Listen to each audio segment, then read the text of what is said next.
Hello everyone, welcome back to my channel live artfully. আমি সঙ্গীতা, আমি নেদারল্যান্ডে থাকি। নতুন একটা ব্লগ নিয়ে চলে এসেছি। আশা করছি সবাই খুব ভালো আছেন, সুস্থ আছেন, খুশি আছেন। আমরাও মোটামুটি ভালো আছি। পৃথিবীর যে প্রান্ত থেকে যেই ব্লগটা দেখছেন না কেন, সবাইকে জানাই অনেক ওয়েলকাম। আজকের ব্লগের টাইটেল দেখে তো সবাই বুঝেই গেছেন যে ব্লগটা আজকে কিসের। হ্যাঁ, অ্যাকচুয়ালি এটা আমার জন্মদিনের ব্লগ, প্রথম বার্থডে উইথ মাই সান। প্রথমে ভাবছিলাম ব্লগ করবো কি করবো না, কারণ আজকাল ছেলে ছোট বলে ওকে সঙ্গে নিয়ে যে ব্লগ করি তার কোনো সিওরিটি থাকে না যে ব্লগটা শুরু করলে আদৌ সবটা কমপ্লিট করে উঠতে পারবো কিনা। কারণ ওর মেজাজের ওপর, ওর মুডের ওপর, ওর শরীরের ওপর সব কিছুই ওর ওপর ডিপেন্ড করে। সো তারপরে করবো না করেও করে ফেললাম। ভাবলাম ছোট ব্লগ হলেও একটা শেয়ার করি, কারণ এটা এক তো আপনাদের সাথে শেয়ার করতে পারলে খুবই ভালো লাগে, আর আরেকটা জিনিস হলো যে এটা আমার মেমোরি হিসেবে রয়ে যাবে। প্রথম ছেলের সাথে আমার জন্মদিন, আর আমার জন্মদিনের এখন আরেকটা ভ্যালু আছে, মানে আরেকটা খুব আমার নিজের জন্মদিনের থেকেও বেশি ইম্পর্টেন্ট দিন এটা আমার কাছে। কারণ লাস্ট ইয়ার এই আজকের দিনেই আমি জানতে পেরেছিলাম আমি প্রেগনেন্ট, প্রথমবারের জন্য আমি মা হতে চলেছি। তো এই দিনটা সারা জীবনই আমার কাছে খুবই একটা মূল্যবান দিন হিসেবে রয়ে যাবে। বরাবরই আমি জন্মদিনটা মানে আমাদের বাড়িতে ভালোভাবেই সেলিব্রেট করতাম ছোট থেকে। জন্মদিনের দিন ছিল মানে just like I was a princess, মানে যাকে বলে আমার রাজত্বে আমি রাজকন্যা, ওরম টাইপের একটা ব্যাপার ছিল। মা বাবা দুজনেই অফিস থেকে ছুটি নিত আমার জন্য, আর আমি প্রচণ্ড একটা স্পেশাল ফিল করতাম।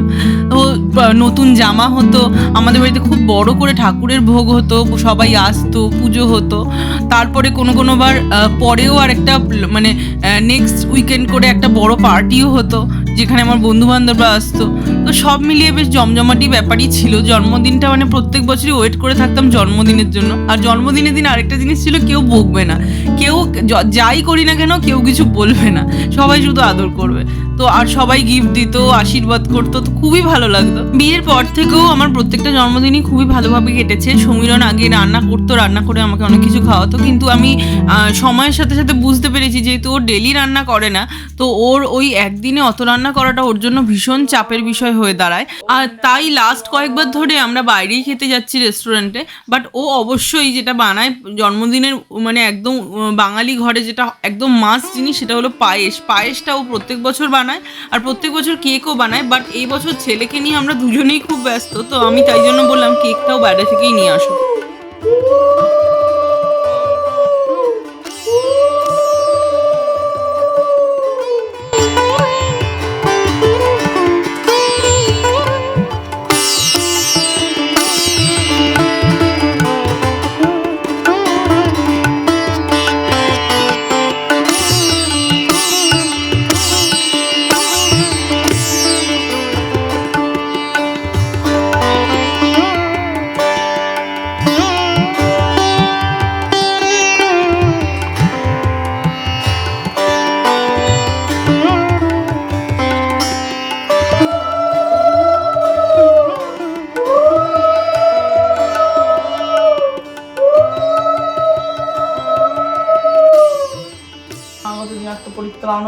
সর্বশক্তি হরদেবী নারায়ণী নমস্তুতে, সৃষ্টি স্থিতি বিনাশনা শক্তি ভূতজনাদিনী গুণমস্তয় গুণময় নারায়ণী নমস্তুতে, জয়ন্তী মঙ্গলাকালী ভদ্রকালী কপালিনী দুর্গা শিবা সমাধাত্রী স্বাহা সুধা নমস্তুতে। ওম কালী কালী মহাকালী কালীকে পরমেশ্বরী সর্বনন্দ করদেবী নারায়ণী নমস্তুতে। ওম মহাদেব মহাত্ম মহাযোগী মহেশ্বর মহাপাপম শ্রী পদ্মে পদ্মালয় শুভ সর্বত্র পাঠি মঙ্গলী মহালক্ষ্মী নমস্তুতে। বলে বিনানিয়া আসে মণিবার নারায়ণের সাক্ষাতে কহিল বিস্তার, তারপরে করজোড়ে কন্যা প্রণতি কহিল নারদ মুনি নারায়ণের প্রতি। কহমাতা এ কেমন তোমার বিচার, চঞ্চল চপল প্রায় চিরদানে যায়, পলকের তরে তব নাহি কোন প্রীতি, মর্তবাসী সদতাই পায় দুর্ভিক্ষ ভীষণ অন্নভাবে শূন্যকায় বলহীন দেহ, ক্ষুধা কষ্টে আত্মহত্যা করিতেছে কেহ। কহ প্রিয় প্রাণাধিক পুত্র কন্যা গণে করিতেছে পরিত্যাগ অন্যের কারণে, বল দেবী কৃপাপের ফলে ভীষণ দুর্ভিক্ষ সদা মর্তবাসী জলে কমলা ব্যতীত হয়ে দুঃখিত অন্তরে কহিলেন অতঃপর ক্ষুণ্ণমণি বরে নরলোকে দুঃখ পায়।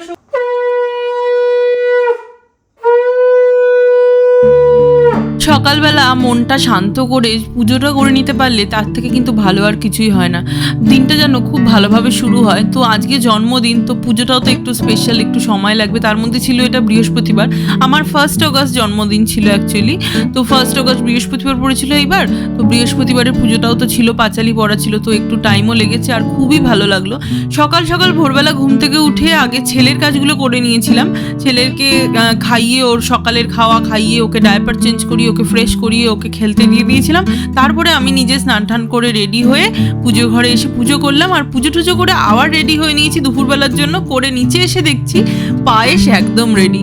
সমীরণ পায়েস করে ফেলেছে এবং আমার জন্য রূপোর বাটিতে পায়েস বেড়েও ফেলেছে। এই রূপোর বাটিটা কিন্তু নতুন কিছু না, এটা আমার জন্ম থেকে, মানে আমার দিদা এই বাটি চামচটা আমাকে দিয়েছিল ছোটবেলায়। তো একদম জন্মের পর থেকে বার্থডেতে আমি এই বাটি চামচে পায়েসটা খাচ্ছি। তো সেটাই বাড়ি থেকে নিয়েছি। আর পরে প্লেটটা মা কেনে।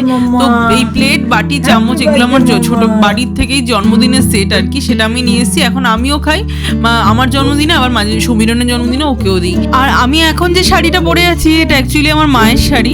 এটা লখনৌ থেকে কেনা হয়েছিল। আমার ছোট মাসি লখনৌ বেড়াতে গেছিল, তো মা তখন আনিয়েছিল। আর শাড়িটা ভীষণই সুন্দর, কিন্তু যেহেতু একটু ডার্ক কালার, মা পরেনি। মা শাড়িটা প্রথম থেকে কেনার পর থেকেই ভেবেছিল যে আমাকে দিয়ে দেবে, শাড়িটা নাকি আমাকে বেশি স্যুট করবে, তাই জন্মদিনে নতুন শাড়িটা পরেই ফেললাম। আর আগের বার যখন ইন্ডিয়া গেছিলাম তখন ইন্ডিয়া থেকে আমি বেগমপুরি কটনের 4টে শাড়ি কিনি, একটা মাকে দিই, একটা মামুনিকে দিই, আর 2টো আমার জন্য আনি।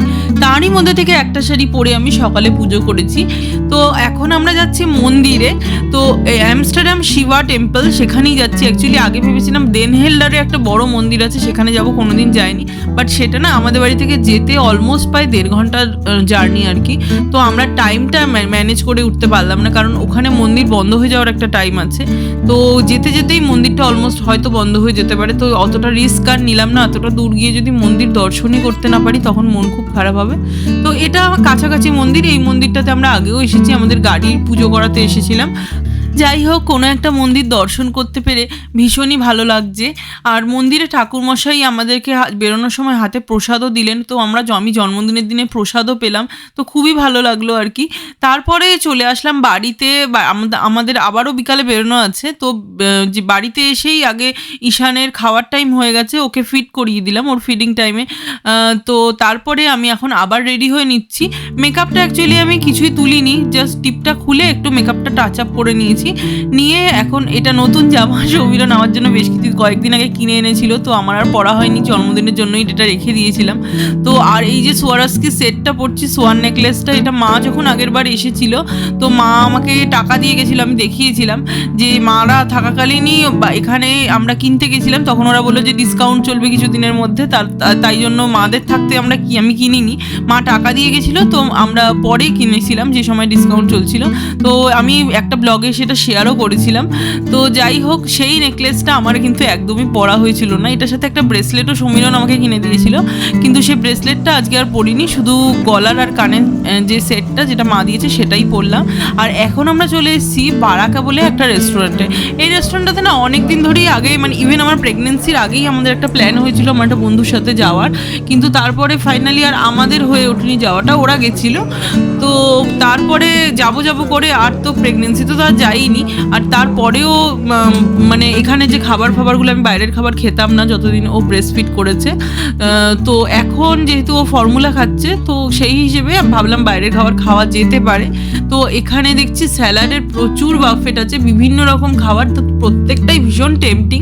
আর আমি ভীষণ প্লিজড হয়েছি এই রেস্টুরেন্টটাতে গিয়ে, মানে আবার যদি সুযোগ পাই আবারও কখনো যাব। খুবই ভালো লেগেছে, প্রত্যেকটা খাবারই খুব ভালো টেস্টি ছিল। বিভিন্ন রকম স্যালাড ছিল, স্যালাড আমাদের ভীষণ প্রিয়, আমরা বাড়িতেই ভীষণ স্যালাড বানাই খাই। তো প্রথমে বেশ কিছু স্যালাড নিয়েছি টেস্ট করার জন্য। আর এখানে সিস্টেমটা হলো, এটা একটা grill and bar restaurant, Brazilian. আর এখানে হলো এই যে নো ইয়েস, এই কার্ডের 2টো পিঠে 2টো, এটা যদি আমি কয়েনটাকে উল্টে দিই, ইয়েস করে রাখি, তাহলে পাশ দিয়ে যখন মিট যাবে নিয়ে ওরা, মিট বা ফিশ গ্রিল খাবার, তো সেটা ওরা জিজ্ঞাসা করবে যে নেবো কিনা। আর এখানে শুধু এই যে অলরেডি এসে গেছে ব্রেড, এটা হলো একটা চিজ ব্রেড, অপূর্ব সুন্দর খেতে ছিল। আর এখন দিয়ে গেল এটা সালমন। আর আমরা ড্রিঙ্কসও নিয়েছিলাম, একজন সাংরিয়া, একজন মোহিত। আর এটা আলু ভাজা, এটা হলো সিনেমান দিয়ে ব্যানানা ফ্রাই। ভীষণ ভালো খেতে ছিল ওটাও, সিনামন সুগার দিয়ে। আর বিভিন্ন রকমের মিট আছে এখানে। আমরা বিফ খাই না, তো বিফ ছাড়া বাকি যে মিটগুলো সেগুলো ল্যাম্ব, তারপরে পর্ক, এগুলো আমরা খেয়েছি।